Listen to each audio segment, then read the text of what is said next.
جربتي تحطي الفحمية على البانيه؟ بجد وصفة خطيرة، جايبه لكم الوصفة دي من افخم المحلات. يلا بقى نسمي الله ونقول اللهم صل وسلم وبارك على سيدنا مولانا محمد وعلى اله واصحابه اجمعين. ما تنسيش بقى اللايك يا قمر انت وهي، وكمان كومنتي حلو زيك تشجعني بيه. واسفة على صوتي، اعملي نفسك ايه مش واخده بالك. هنا بقى معايا كيلو من البانيه، هبتدي اقطعه شرايح رفيعه. لما تقطعي البانيه صوابع هيعمل معاكي كميه جامده وهياكلك 15 نفر وممكن اكتر كمان. هنا بقى ابتديت بقى اقطعه على شكل صوابع، هيبقى شكله حلو جدا وهيبقى زي بتاع بره وهيبقى احلى كمان. زي ما انتوا طبعا ما عارفين ايه الاسعار بره نار، وبنحاول على قد ما نقدر ان احنا نعمل اكل يكفينا غدا وعشاء وكمان نوفر شويه. هنا بقى ابتديت بقى ان أنا اقطع كميه البانيه كلها، الكميه ديت معايا الكيلو. البانيه دلوقتي ما شاء الله في السوق ب110. هنا بقى قطعت الكميه كلها، وطبعا كنت غسلاه حلو قوي بالملح والليمون. واهم حاجه ان انت تغسليه وتنقعيه شويه قبليها عشان ما يبقاش فيه ريحه زفاره خالص. هناخد بقى البانيه على جنب، وتعالوا بقى نعمل ايه الخلطه الجباره.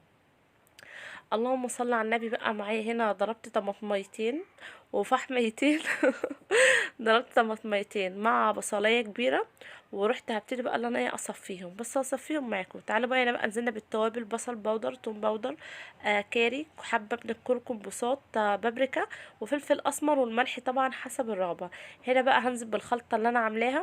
هنا بقى جبت بقى الطماطم والبصل اللي انا ضربهم مع بعض، وهبتدي ان انا اخد الميه. مش هنزل بالتفل عشان البانيه ما يتحرقش مننا، هننزل بالميه بس مع التوابل. وبجد هتاكلي احلى استريبس او بانيه في الدنيا. هتبقى بتتبيله خفيفه جدا وهيبقى بسيط من دون بقى مكونات كتير وتكلفه. طبعا الاسعار نار، ومش مستاهله بقى اللي احنا نجيب لبن وزبادي وصويا صوص ومثلا بيبسي رمان، لا. تكة البصل مع الطماطم مع التوابل ديت بجد هتدعيلي. بس اوعي تدعي عليا، انا لسه قايمه من دور عيا. عايزاكم بقى تدعوا لي بقى في الكومنتات اللي ربنا يا رب يكمل شفايا على خير. وعايزاكم تشجعوني كتير قوي، تقولوا لي اعمل لكم ايه وصفات الايام اللي جايه ان شاء الله. كومنتاتكم بتشجعني جدا. وشايفاك يالي ما حطيتش اللايك. هنا بقى بعد ما قلبت التتبيله كويس هنزل بالبانيه. وهبتدي بقى اللي انا اقلبه. الصراحه ابتديت اللي انا اقلبه بالمعلقه، حسيت ان الموضوع مش ماشي. هروح اقلبه بقى بايديا كويس عشان عايزه البانيه اللي هو يشرب من التتبيله كويس قوي. طب دي طبعا دي التكه اللي خلاص انت كده خلصت البانيه، لا لسه في تكه طبعا مميزه جدا هنعملها في البانيه. ودي اساسيه عشان تدي البانيه طعم وريحه مختلف. كنت بقى مولعه على فحمايه، فحميتين يا عم. حطيتها بقى في طبق، ورحت جبت حبه زيت وابتدت تدخن زي ما انتم ما شايفين. هغطيها بقى لمده بقى ربع ساعه. التتبيله ديت سبتها في البانيه لمده ساعه ساعتين. لو انت ممكن يعني مش مستعجله ممكن تعمليها قبليها بيوم برضه هيبقى جدا، وهيبقى كمان شارب من التتبيله اكتر. بس اهم حاجه قبل ما تولعي الفحمايه اللي انت تبقي متبلاه عشان يشرب من التتبيله ويبقى طعمه مميز.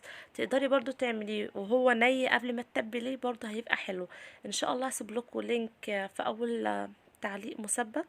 برضو بتاع البانيه، بس كنت مولعه الفحمية وهو ني برضو بيبقى طعمه حلو جدا. وكنت عاملاه برضو بطريقه مختلفه شويه عن الطريقه ديت. هسيب لكم ان شاء الله اللينك في اول تعليق مثبت، برضو هيعجبكم جدا. هنا بقى جبت بقى بيضتين، حطيت رشه من فلفل اسمر ورشه من ملح، ما كترش الملح قوي عشان البانيه ما يحدقش منك. فضيت بقى على الكميه، يعني انا الكيلو استخدمت بيضتين. هبتدي بقى اللي انا اقلبه. طبعا الطريقه التانية اللي انا هسيبها لكم في اول تعليم مثبت طبعا مختلفه خالص عن الطريقه ديت. بس برضو كنت مولعه فحمايه. هنا بقى دوت اللهم صل على النبي لاخواتنا اللي في الدول العربيه بيسالوا دوت ايه دوت خبز ناشف. عباره عن بقسماط على فيجيتار.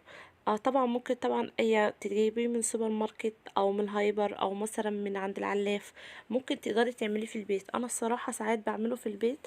هو مثلا بتجيبي البقسماط وبتطحنيه وبتتبليه من التوابل اللي انت حباها. وبيبقى بالشكل دوت. تقدري بقى تتبليه بالبانيه، بفتيك، فراخ، اي حاجه انت حباها ينفع تعملي بيها. بيبقى حلو جدا وبينفع في البيت. شايفين شكل البانيه عامل ازاي؟ هعمل معاكم كذا قطعه. بجد بجد يعني لا الوصفه دي خطيره. اقسم بالله والله مش بحلف لكم كدب، ربنا يعلم يعني انا بتعامل معاكم بقلبي مش بعقلي، لا بقلبي. الوصفة عجبتهم جدا، وكل اللي كان منه قال لي تحفة. اتمنى ان انتوا تجربوه ترجعوا في التعليقات تقولوا لي ايه رايكم. هنا بقى زي ما قلت لكم هعمل معاكم كذا قطعه. كنت بقى في اللحظه ديت مولعه على الزيت. اهم حاجه اللي الزيت يسخن كويس عشان لما تيجي تنزلي البانيه يطشطش زي ما انتم ما شايفين كده. لو نزلت على زيت بارد الكفر مش هيطلع معاكي منفوخ، وهي مثلا هيفك وهيبقى شارب زيت ومش هيبقى حلو خالص. لا احنا عايزين البانيه بتاعنا ما يبقاش شارب زيت او الستريبس يعني. سامحوني سامحوني. هنا بقى اللهم صل على النبي بقلبه.